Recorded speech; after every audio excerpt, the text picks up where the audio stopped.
I have two ideas for creepypastas that I think you guys would really like, and we'll kind of just like flesh them out and come up with some ideas right now. And so one thing that's been going on in my life that I've been wanting to turn into a creepypasta is this is actually really crazy.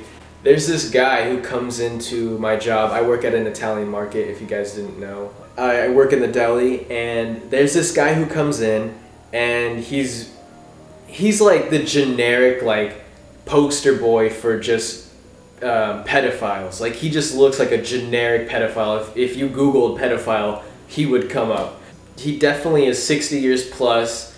He's thinning, his hair is thinning on top. He has a comb over and it's barely enough hair to cover the top of his head. He wears these like vintage, like they look like glasses from the 70s that he's just never replaced. He probably drives a white van to the store, I wouldn't doubt it. He has creep written all over him, but you know, obviously I'm not just judging him from his outward appearance. There's some things that he does that are a little sketchy to me, so whenever I'm helping him out, he refers to me as dad.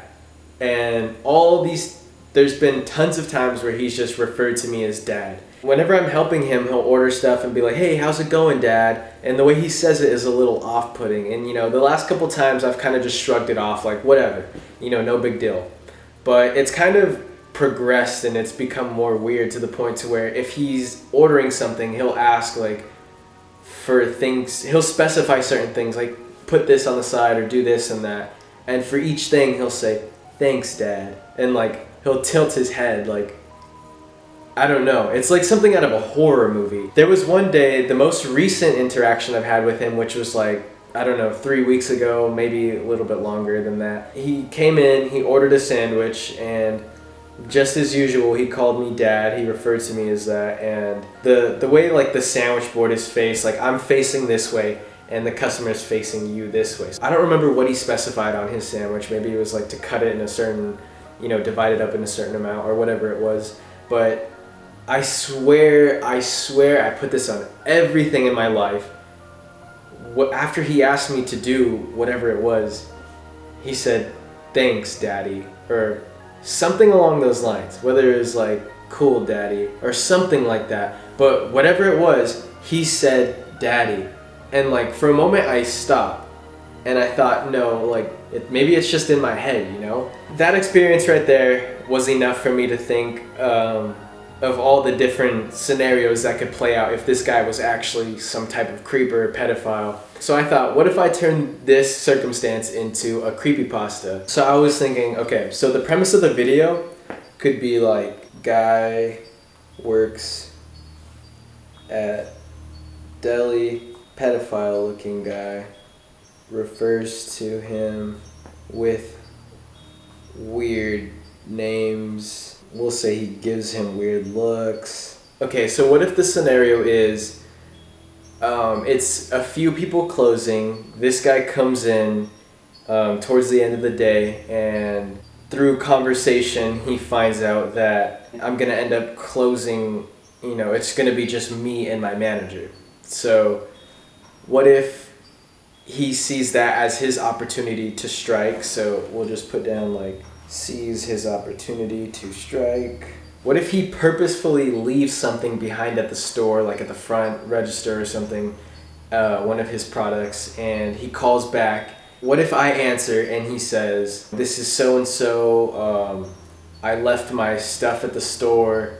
Do you think you could drop it off to me up the street? Like I only live up the street. So let's say I agree to drop this stuff off to him, and I get there, and that's kind of where the story takes off. So we'll say that when I get there, from there, that's where the story starts to escalate. So we'll kind of just leave it there, and then I'll finish the story later on, so you guys, it doesn't ruin the creepypasta for you guys. Also, I have a second story that I kind of want to tell you guys. Basically, this house that I'm sitting in right now, my parents' house, I've talked about this before in my video with my friend Vince.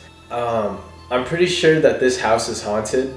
Not haunted in like a bad sense, but haunted in the sense that I feel like there's someone here. Here's the thing, I feel like I've always kind of been sensitive to the paranormal. Like I've always been able to feel stuff and As crazy as you guys might think that sounds, I've just always had weird experiences with the paranormal. So when I came here, like, I instantly kind of just felt this vibe. Not a bad vibe, like just kind of this vibe, like, okay, there's somebody here. My parents were staying in here for a couple weeks before I actually moved out here. My first night here, I was standing right here in this hall, and the door just kind of swung open. Not swung, but it was open with force, as if someone just opened the door.